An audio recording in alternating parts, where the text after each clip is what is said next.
হাবিবি, বটিটা নিয়ে আসো তো।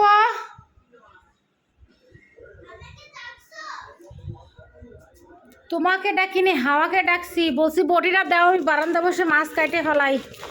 আমার আর রান্না করে বসতে ইচ্ছে করছে না। ধর। আর এইখানে যতগুলো মাছ আছে এগুলো অনলি 80 টাকার মাছ।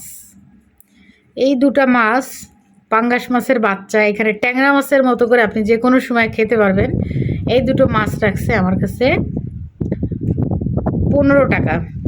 15 টাকা। আর এই দুটো মাছ রাখছে সরপুটি 15 টাকা। এই 30 টাকার মাছ। আর বাদ বাকি এই মাছ। এখানে প্রায় 1 কেজি কতটুকু আছে আমি আর অত খেয়াল নাই। মানে যাই হোক, পরিচিত লোক তো হচ্ছে, পরিচিত লোক না হলেও এখানকার মাছের দাম জাস্ট ওয়াও। একমাত্র খুলনাতেই এত সস্তা মাছ পাওয়া যায়।